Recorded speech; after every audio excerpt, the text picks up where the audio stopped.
Hola a todos, estoy de vuelta después de un tiempo de estar ausente por todas mis redes sociales. Sé que he estado desaparecida un tiempo, que no he subido vídeos, pero bueno, necesitaba tomarme un descanso por temas personales para arreglar y organizar un poco tanto mi vida profesional como mi vida personal. Tenía muchísimas ganas de regresar y sobre todo de contarles una nueva noticia, y es que tengo un nuevo trabajo en el área de datos. El nuevo trabajo es en el área de Data Governance. Es un rol que nunca había desarrollado antes, por lo tanto estoy aprendiendo muchísimas cosas. El rol específicamente es especialista en Data Governance y lo encontré por LinkedIn. En la introducción que voy a hacer ahora, pues les contaré brevemente un poco sobre este nuevo rol y luego después quiero responder a 5 de las preguntas que más me hacen sobre análisis de datos. Así que sin más espera, empecemos. Tengo muchas cosas para compartir con ustedes y como dije antes, la noticia más emocionante es que estoy en un nuevo rol del área de datos. Bueno, hace más o menos 2 semanas empecé mi nuevo trabajo en esta nueva empresa en el área de Data Governance. Dejé mi anterior trabajo, el cual digo en un tiempo bastante prudencial de preaviso para dejar cerrando todos los temas que tenía en mi anterior empresa. Bueno, no sé si alguno de vosotros ha pasado por esto, seguro que sí. Pero es algo bastante duro, con mucha carga de trabajo, porque al final tienes que formar a otra persona que quizás no tiene todos los conocimientos necesarios aún. Tienes que formar a esa persona en todos los temas que tú llevas y es bastante cansado. Entonces quise dedicar toda mi atención tanto a cerrar esta parte con mi antigua empresa y también toda mi atención a los primeros días de mi nuevo trabajo. Así que bueno, lo di todo. Creo que hice un muy buen traspaso de conocimientos a mi compañero. De hecho, aún sigo preguntándole qué tal le va para asegurarme de que está todo bien controlado, aunque yo no trabajo ahí. Y estos primeros días en mi nueva empresa pues han estado llenos de muchísimas formaciones también, sobre todo en el área de negocio. Ya no tanto en temas técnicos, porque todos los temas técnicos ya tengo experiencia en ellos. Utilizamos las mismas herramientas que vengo utilizando hasta ahora, que son Microsoft Azure, SQL Server, Power BI como herramienta de visualización de datos. Tenemos un Data Lake ya montado, pero lo más importante aquí es saber el negocio. Para poder encajar todas las piezas de los datos necesitas saber el negocio, cómo vende, cuál es el negocio de la empresa. Así que los días, en mis primeras 2 semanas hasta ahora, han estado enfocadas en conocer cómo es el negocio de esta empresa. Y es un poco complicado porque tiene ahí sus cositas, pero bueno, me he estado enfocando sobre todo en aprender mucho y armar un plan. A partir de ahora ya vamos a empezar a armar un plan para asegurarme de que los datos de esta empresa sean muy confiables, sean seguros, estén bien estructurados, tengan sentido y sean de la máxima calidad posible, ¿vale? Al final, una persona que trabaja en el área de gobernanza de datos es el guardián de que los datos sean confiables, de que los datos sean seguros, de que cumplan todas las políticas en temas de regulación de datos, de protección de datos, que tengan la máxima calidad posible para que después todos los profesionales que acceden al Data Warehouse o al Data Lake en este caso puedan hacer su trabajo con la máxima calidad posible, con la máxima calidad y máxima eficiencia, y al final que esto impacte de manera positiva en todas las otras áreas de negocio. También soy la encargada de concienciar a las demás personas de la importancia de tener unos datos de calidad, porque el que los datos sean de calidad no solamente es responsabilidad del área de IT, en este caso, del área de datos o del CDO, sino que es responsabilidad de toda la organización, porque el flujo del dato empieza en el área de negocio. Si quieres aprender o si quieres que amplíe un poco el tema de la gobernanza de datos, por favor déjame en los comentarios. Estoy muy entusiasmada con este nuevo rol y lo mejor de todo es que este trabajo me está inspirando a crear más contenido porque estoy aprendiendo muchas más cosas nuevas y quiero compartirlas con ustedes. Así que bueno, ya estoy de vuelta por YouTube. Muchas gracias a los que aún siguen aquí. Y nada, ahora sí, vamos allá, vamos a responder las 5 preguntas más frecuentes que me han hecho sobre el mundo de los datos. En esta sección voy a responder a las 5 preguntas más frecuentes, sobre todo son de gente principiante en este mundo. No tiene por qué ser principiantes en el mundo laboral, porque tranquilamente puedes hacer un cambio laboral, pero sí que son principiantes en el mundo de los datos. Entonces, es normal cuando uno empieza en cualquier cosa, en lo que sea, no solamente en el área de datos, es muy normal que surjan ciertas dudas. Espero que con la respuesta a estas 5 preguntas se aclare un poquito más. Quiero aclarar que todas las respuestas están basadas en mi propia experiencia y en todos los años que he trabajado en este sector. La primera pregunta que me hacen es ¿qué debo aprender primero para empezar en datos? Vale, aquí yo creo que lo más importante es saber ¿qué rol te gustaría hacer? Normalmente cuando uno escucha datos, uno lo asocia a analista de datos, porque suele ser uno de los roles más frecuentes y demandados. Pero también existen otros roles como el ingeniero de datos, como el científico de datos o mi rol que es en especialista en gobernanza de datos, ¿vale? Que también son muy interesantes. Entonces, lo primero sería entender qué rol sería el que se adapta más para ti, y creo que en internet hace tiempo vi una especie como de test.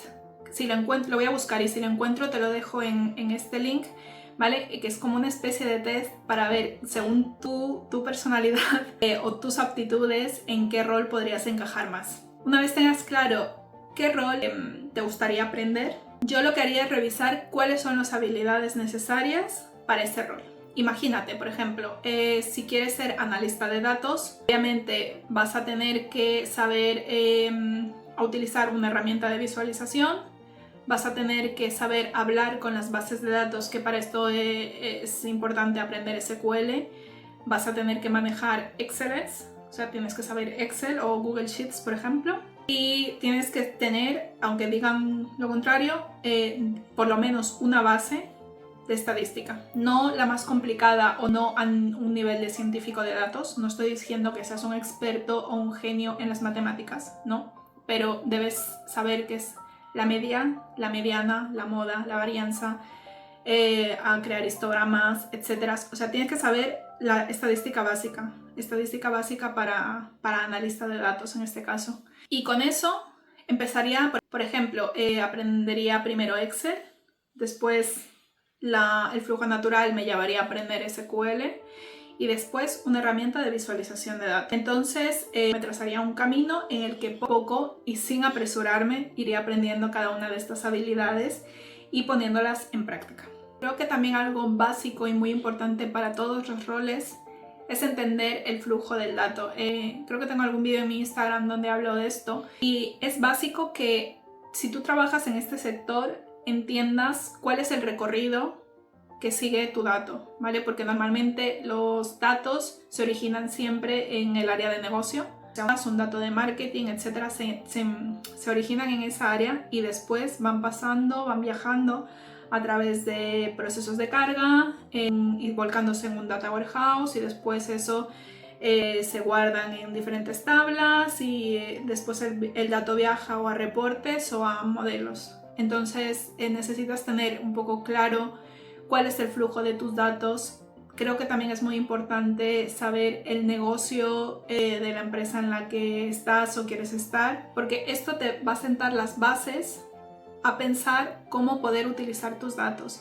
Esto no es algo que yo suelo escuchar mucho, pero en el día a día y cuando tú trabajas con datos, ves que más allá de saber los lenguajes de programación, es muy importante entender lo que estás haciendo, por qué lo estás haciendo y sobre todo qué es lo que quieres extraer y conseguir de los datos. Esto va a poner un poco de orden en el caos de los datos y esto es una habilidad muy importante que yo creo que también se debe empezar a pulir. Una pregunta que me hacen mucho es ¿cuál es la diferencia entre un científico, un analista y un ingeniero de datos? Bueno, lo primero aclarar que no solamente existen estos 3 roles, existen muchos más, ¿vale? Y tú, como yo, puedes empezar siendo analista de datos y puedes ir aprendiendo habilidades durante el proceso, durante tu carrera profesional, y puedes ir rotando en diferentes roles. Yo misma he sido analista de datos, he sido ingeniera de datos, he trabajado en proyectos de datos como gestora de proyectos o project manager, y ahora mismo estoy en gobernanza de datos. Entonces, cada uno de los roles tiene características y habilidades específicas para esos roles, ¿vale? Pero no solamente existen estas 3, existen muchas más y suelen ser complementarias. En este caso, un analista de datos se encarga de leer los datos que ya están preparados, que ya están organizados, homogeneizados en un data warehouse, en un data lake o lo que sea, en un data warehouse por ejemplo, y se encarga de sacar estos datos, de construir reportes para el área de negocio, y se encarga también de extraer las conclusiones más importantes sobre estos datos para trasladárselas a las áreas de negocio. Es como la parte que está más en contacto con el área de negocio y el área técnica. Debe ser bastante funcional para poder comunicarte con las áreas de negocio, pero también debe ser técnico para poder para crear tus reportes. Luego, un científico de datos va más allá. Un científico de datos también parte de los datos del data ya creados, homogeneizados, bonitos, pero a diferencia del analista de datos, un científico de datos crea modelos predictivos utilizando estadística avanzada, matemáticas avanzadas, modelos de Machine Learning, ¿vale? Para crear y predecir datos a partir de los datos ya existentes. Para estos roles es muy importante, obligatorio diría yo, saber muchísimas matemáticas avanzadas y también saber programar. Y finalmente, un ingeniero de datos es el que se encarga de la parte anterior. Tanto el científico como el analista de datos ya leen de los datos que están creados, bonitos, organizados, etcétera, etcétera. Pero quien se encarga de montar todo el modelo de datos, de la creación de los pipelines de datos, de las ETLs, de llevar el origen desde el inicio hasta el final, son los ingenieros de datos, ¿vale? Estos son unos profesionales que se encargan de montar todo el ecosistema necesario para llevar los datos desde el inicio, desde cuando se crean hasta desde donde los otros perfiles los consumen. Aquí hay otros roles que están también vinculados, como un arquitecto de datos que se encargaría de crear el mejor diseño para todo el ecosistema de los datos, de crear todos los nodos, las máquinas, quizás el modelo de datos, etc. Y trabajar en conjunto con un ingeniero de datos para montar todos los datos de la mejor manera para que estén disponibles para los otros perfiles. En resumen, cada uno de estos roles tiene su enfoque, sus habilidades necesarias y cada uno se complementa de diferente manera. La tercera pregunta es, ¿necesito programar para trabajar con datos? Y la respuesta es, depende. Depende del rol que quieras hacer. Por ejemplo, si quieres ser un científico de datos, sí, tienes que aprender a programar, tienes que saber o Python o R o los dos. Por ejemplo, si quieres ser un analista de datos, no vas a tener que, obligatoriamente, no vas a tener que saber, pero bueno, yo creo que nunca está de más aprender a programar. Esto te va a abrir muchísimas puertas a poder trabajar en otras áreas, a organizar incluso tú mismo, a mejorar tu propio trabajo. Así que yo creo que si puedes hacerlo, hazlo. No te asustes, poco a poco todo se puede conseguir. Tampoco tenía ni idea de cómo programar ni nada, y al final con cursos, que al día de hoy tenemos infinidad de cursos en internet gratuitos, de pago, etc., pues podemos aprender a programar. Esto te dará muchísima ventaja frente a otros candidatos que, por ejemplo, no sepan, y también te puede abrir muchas oportunidades laborales. Así que bueno, puedes empezar poco a poco con ejercicios sencillos, entendiendo un poco acostumbrando a tu mente a utilizar el lenguaje de programación, y eventualmente, con el tiempo, vas a poder programar. La cuarta pregunta es, ¿cómo consigo un trabajo si no tengo experiencia?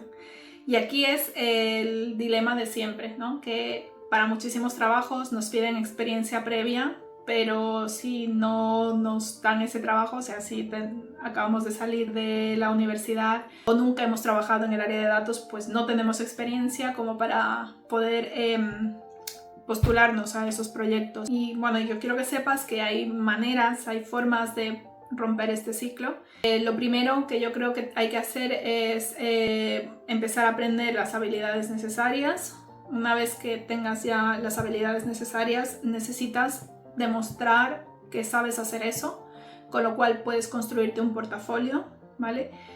Cuando tengas tu portafolio creado, proyectos, no necesitas tener muchísimos, pero necesitas tener algunos clave que demuestren a la gente que sabes hacer lo que dices que sabes. Entonces, cuando los tengas, puedes subirlos a plataformas como LinkedIn o GitHub, etc. y mostrarlos.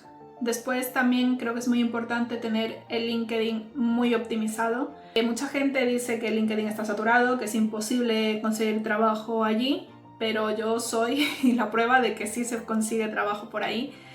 Creo que debemos tener nuestro LinkedIn pues muy bien optimizado con las palabras clave. Debemos también acostumbrarnos a crear una red de contactos, que no te dé miedo contactar con reclutadores, que puedes ver, o sea, en las ofertas de trabajo de LinkedIn hay un apartado y si tú te metes a cada una de las ofertas pues hay reclutadores.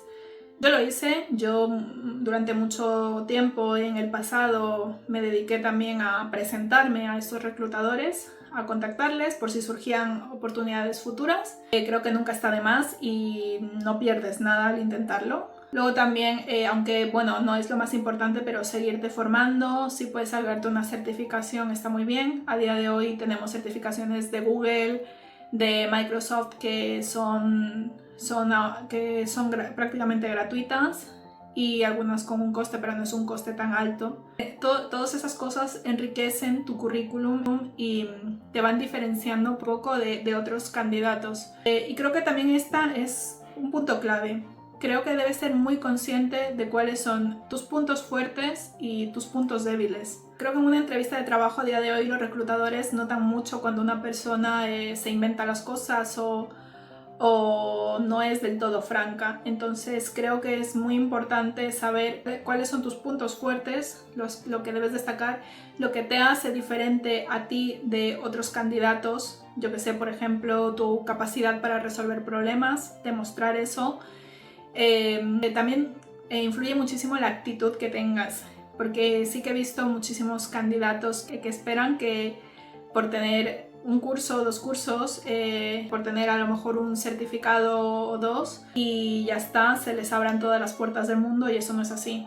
Creo que tienes que trabajar muchísimo en conseguir las oportunidades. Las oportunidades no vienen solas, tienes que salir a buscarlas. Entonces, mientras más te prepares, mientras más practiques haciendo portafolios, mientras más contactos hagas, más oportunidades vas a tener de conseguir tu primer trabajo. Entonces, mi consejo es ese.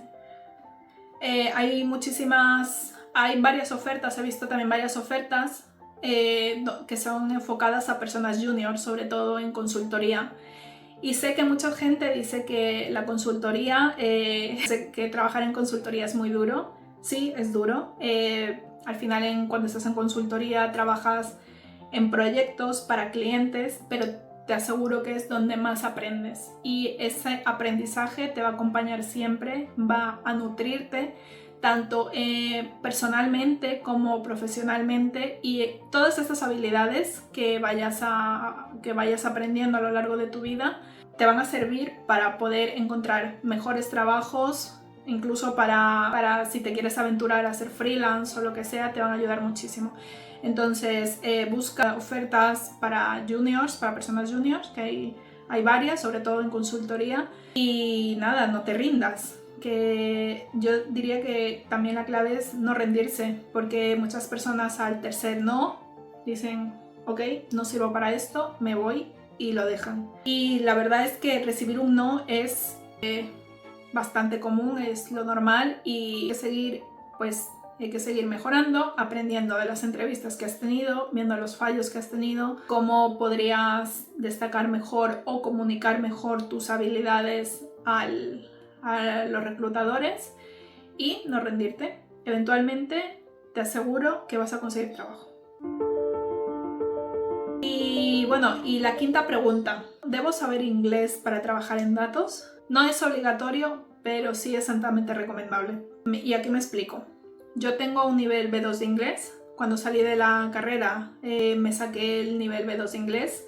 Al entrar a mi primer trabajo me hicieron una prueba de inglés, pero luego en mi primer trabajo yo no utilicé para nada. Estuve muchos años sin hablar en inglés con nadie. De hecho, solamente todo el trabajo era en español. En mi segundo trabajo no me hicieron ninguna prueba de inglés, pero sí tuve puntualmente que comunicarme con proveedores en el extranjero, con lo cual utilizábamos el inglés. Eso me puso las pilas porque vi que me había oxidado un poco en el inglés y obviamente pues volví a tomar cursos, practicar y para mejorar fluidamente, Y en mi trabajo actual es un requisito aprender a hablar inglés, porque aunque su sede aquí está en España, todos los clientes pues son del extranjero y hay que hablar con ellos y obviamente se habla en inglés. Entonces, te diría que sí, que aprendas inglés y mientras más idiomas mejor. O sea, no solamente te quedes en el inglés, o sea, si no tienes ninguno, pues empieza con el inglés, pero si sabes inglés, aprende francés, aprende alemán, aprende otro idioma porque eso también lo valoran mucho. Se buscan muchos profesionales que tengan idiomas y te dará muchísimos puntos y ventaja frente a otros candidatos. Yo sigo practicando a día de hoy inglés aparte de que lo hablo en mi día a día, pues quiero mejorarlo mucho. Así que esto no lo había hecho nunca, estoy leyendo libros en inglés, estoy también escuchando todas las series, películas que veo siempre en el inglés. Al final, al principio es un poco molesto porque tienes que dedicarle mucha atención, pero poco a poco tu cerebro como que se va acostumbrando y va entendiendo sin tener que estar leyendo siempre, lo cual es muy gratificante porque le estás dedicando mucho tiempo. Y nada, también doy clases 3 veces a la semana con una profesora de Argentina en Preply. Y todo esto me ha hecho a mi nivel de inglés mejore mucho y obviamente el saber inglés me abre muchísimas puertas. Así que bueno, te animo a que estudies también idiomas, a que fortalezcas tu currículum, te animo a que quiero decirte que esto no es fácil. Se escucha como que tienes que hacer esto y esto y esto, y esto es tremendamente complicado porque al final vas a salir de tu zona de confort, pero cuando no te rindes, cuando trabajas en ti mismo, trabajas en tus habilidades, eventualmente lo vas a hacer como parte de ti y ya no te va a costar tanto. Entonces, en ese momento habrás crecido como profesional y tendrás acceso a otras oportunidades que antes no tenías. Y bueno, hemos llegado al final del vídeo. Muchas gracias a los que se hayan quedado hasta aquí a escuchar todo lo que quería compartir. Y quiero dejarles con una pequeña reflexión personal, que yo creo que es muy importante. No compares tu camino, no te compares con el resto de personas. En este mundo, en el mundo de la tecnología y más específicamente en el de los datos, vemos muchas personas que avanzan a ritmos más rápidos que nosotros, les salen oportunidades y a nosotros no. Y bueno, esto es porque cada persona tiene su propio proceso y yo creo que al final lo más importante es avanzar a tu propio ritmo, sin perder nunca la motivación y la pasión al final por lo que haces. Esta es una carrera sacrificada, pero es muy bonita y muy agradecida. Al final, ten en cuenta que los salarios cuando ya llevas un tiempo de experiencia son relativamente altos. Los roles de trabajo de este mundo son profesiones del futuro, o sea, están en un auge y seguirán en auge los próximos años. Y bueno, si hoy aprendiste una cosa nueva, ya es un paso adelante. Te quiero agradecer por estar aquí, por estar viéndome. Para mí significa muchísimo. Si tienes dudas, comentarios, cualquier cosa, por favor déjamelo en los comentarios y estaré contestándote. No olvides suscribirte a mi canal si te ha gustado este vídeo. Nuevamente, gracias por ver y nos vemos en el próximo vídeo. ¡Adiós!